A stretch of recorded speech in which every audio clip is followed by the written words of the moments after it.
Welcome to the Blue Sky Sanctuary. That's my property in the Baja in Mexico, where I've been living full-time off-grid since 2021.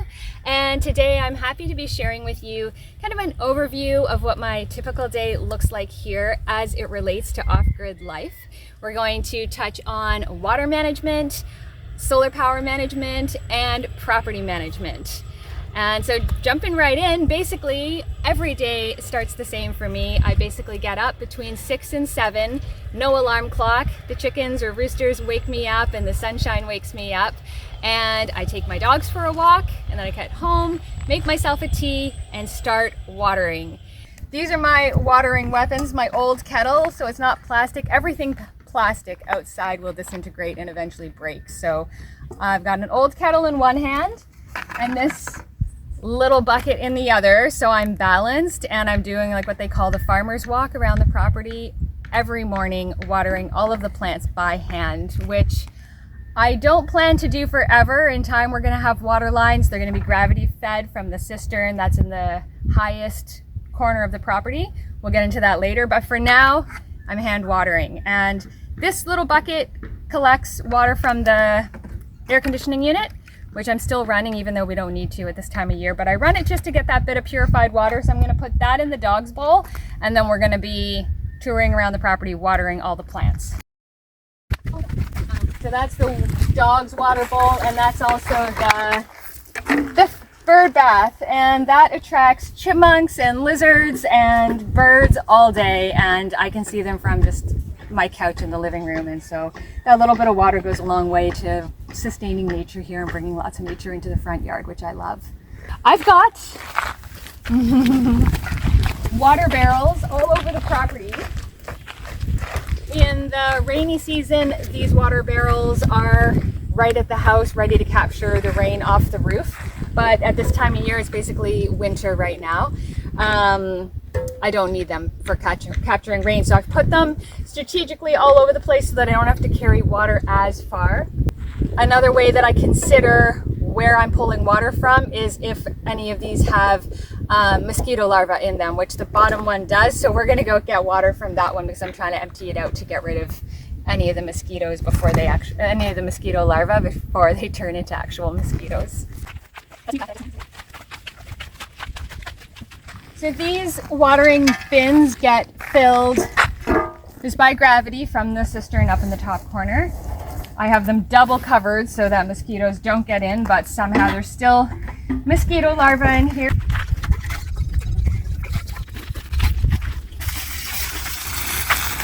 The banana trees take a lot of water,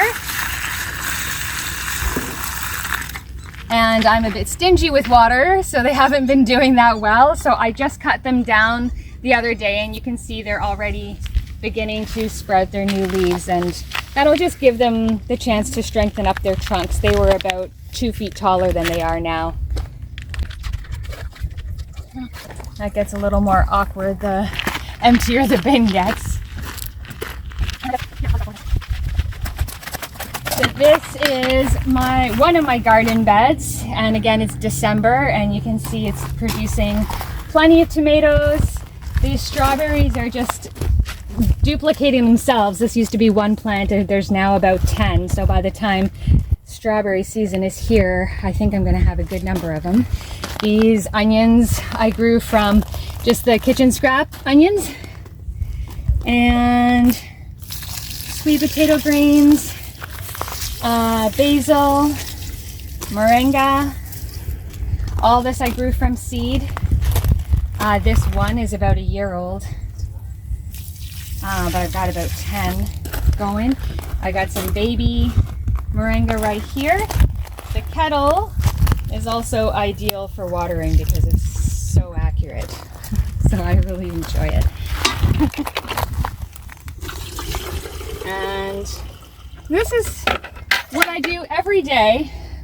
Not really because I have to, there is a way around this, but there's so many different things to do on the property, and I've got to prioritize what's most important. So that's why this water line project hasn't been done yet. I'm just continuing to water things by hand, and I think giving the plants a little love is is a good thing too. Just like paying attention to them, you know? Another water source here is my gray water bucket. This is just capturing the water from my bathroom sink. And you'll see when we go inside, the shower water is captured inside and it's used to flush the toilet.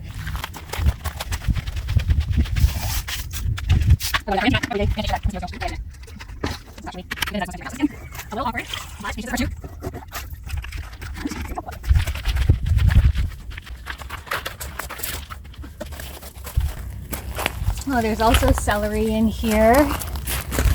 I've got baby tomato plants started because a number of those plants are almost done their production, so we'll have ones ready to go. Actually, I've got, you'll see them here too, the babies that have already gone in. So I just keep cycling them so that we've always got fresh organic tomatoes.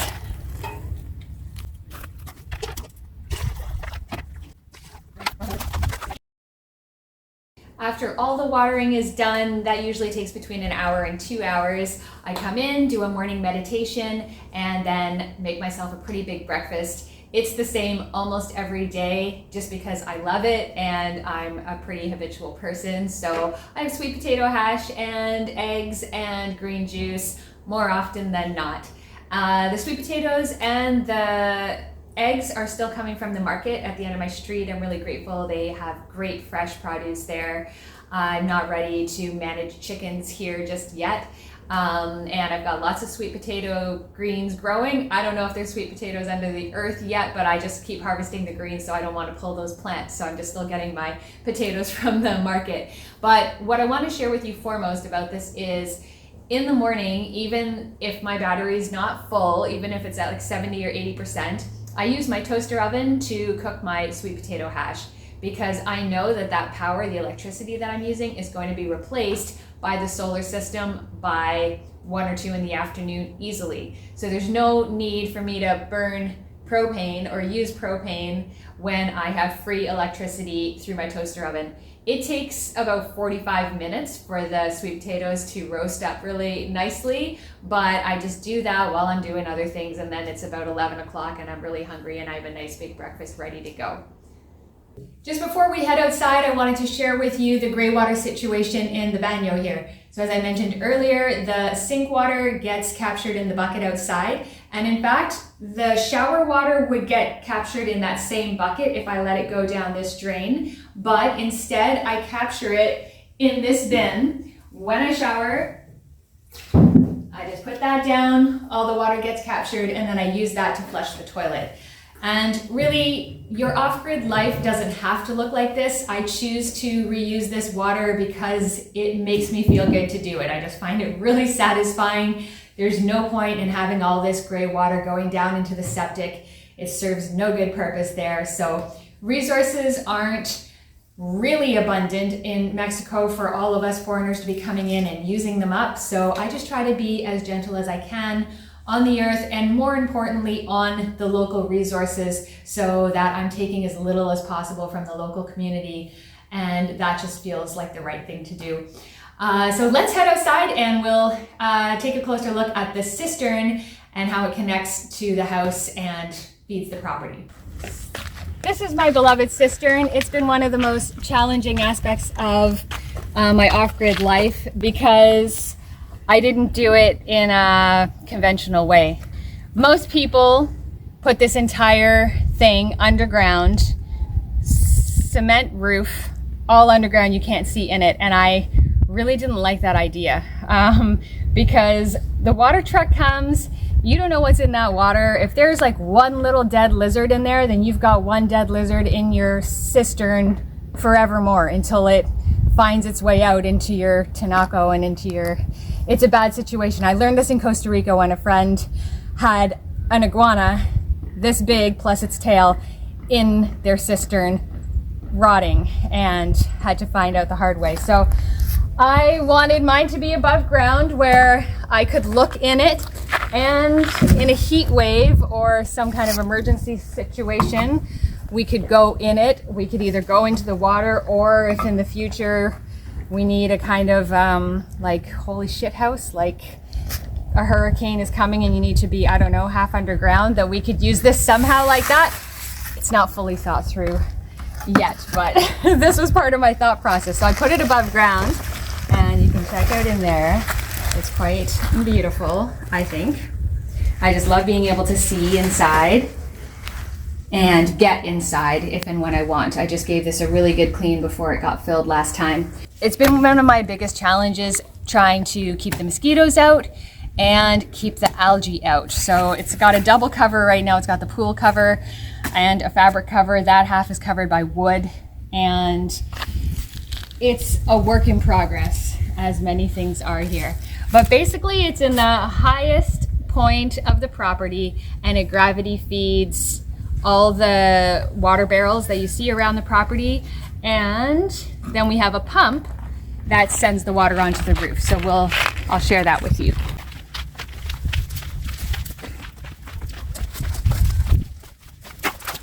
So this is my water pump. It will send water from that cistern up to the roof of the house, and then that holding tank gravity feeds everything inside the house. So I just do this about once a week because I use such a small amount of water. But basically all I have to do is plug it in, turn it on, and that's sending water up to the roof. So that water pump is sending the water up to my tinaco, or basically water holding tank. In Mexico is called the tinaco.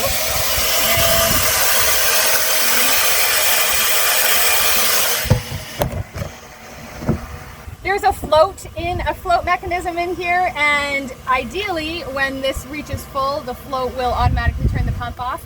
Of course, sometimes it doesn't work and water just overflows, but I keep a close eye on it, and I don't generally fill it all the way to the top. Anyway, that's the water situation sorted. That gravity feeds everything inside the house. And then here are my solar panels. And I need to clean these. Well, I probably should clean them about once a month, but the truth is, at this time of year, I have an abundance of energy. I never even come close to running low on energy in the day. So this dust isn't an issue, but I'm going to clean them anyway while we're up here. They don't have to be impeccably clean, just get the majority of the dust off, and they work excellent. And so there we go. We're going to go downstairs and I'll share the other components with you. So all of the components for the solar system are kept under lock and key in this little storage spot that we built specifically for the solar equipment. And it's in a spot where it gets the least amount of sun possible, because in the summer this can overheat. And there's basically a few components here. There's the inverter. You can see it's Victron. It's super quality equipment. This was all provided by EnRee in Todos, Santos. They're just an incredible company. Super great service, super quality products. This is the battery here. And I'll share with you on the screen what the specs are for all of this, because I don't know it off the top of my head. It's been a little bit since I've thought about it. My favorite component of the system is the solar charge controller, which is inside, and we'll go check that out right now. My favorite part of the solar system is my solar charge controller. I love where it's located. I love how easy it is to read and to understand. And so I'll share with you right now. Basically, it is just after 4, and I've got the air conditioning running, and the charge controller is telling us that the battery is at 99%. It doesn't go to 100% ever. I'm not sure why that is, but it's full basically. And we're still pulling 620 to 70 watts of power from the sun. And the AC unit, or basically all the power in the house, is adding up to just about the same amount that is being delivered from the sun, like 600 plus watts of energy. So we're just at this great break-even point. And this system has provided me more than enough power to run this house without any issues, to run that water pump outside, to run my fridge 24/7. It has digital inverter technology, which I'd highly recommend if you're going to be on solar. to get that type of fridge. We cook on gas, and the hot water tank is also gas. So essentially anything that is creating heat or the air conditioning units are the largest pulls of energy. So if you want to do your laundry at your house off grid, as I've been asked in the comments, I would recommend that you get a washing machine and you wash your clothes in the day and then you hang them out to dry.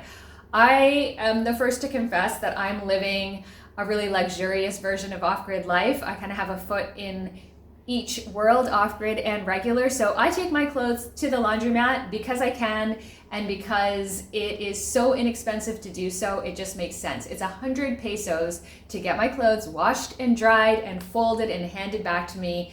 And you just can't beat that. So there's no point in me, washing clothes by hand or having a washing machine here, which is typically kept outside. And that's what I did on my last property. And it collects dust and it's, susceptible to the weather and all of that. So I go to the laundromat the same way that I'm going to the grocery store at the end of my street because I can. And if there comes a time that I can't, I'll be as ready as possible for that. But for now, I'm just enjoying the luxuries of regular life and also being off grid and not relying on the grid to survive. I'll keep this part of the video really short because it doesn't really relate to off grid life, but in case you're curious, what I do all afternoon once the garden's all tended to and I'm well fed is I work on my computer for 3, 4, 5 hours a day. I work on this channel.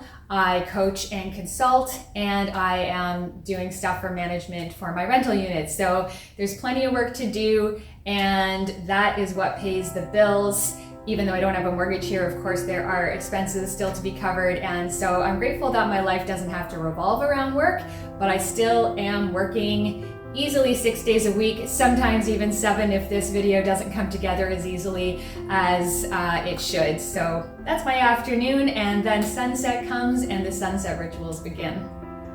So that brings us to the end of the day and the end of this video. You can see that the sun is setting behind me. I am sure to catch the sunset every day. It's usually peripherally. I'm usually doing something out in the garden, getting something done while the sun sets, but I thrive on watching that sunset over the Pacific. I just love it. I will spend some quality time with these guys and my little dog as well. I'll feed the pack, feed myself, practice a little yoga, enjoy some music, relax for maybe an hour, and then I'm going to bed and getting up and doing it all over again tomorrow. And the truth is, I really love it. There is very little that I miss about my life up north. Basically, friends and family I miss, and that's it. So this has been a wonderful learning experience for me, and I'm happy to be sharing it with you. If you have any questions, please put them in the comments. I love hearing from you. I appreciate our worldwide community and our worldwide conversation. And those comments really help me to show up here week after week. So by all means, check in, say hello, share your perspectives and opinions and your experiences. And I hope to see you again here soon. Thanks for visiting. Bye for now.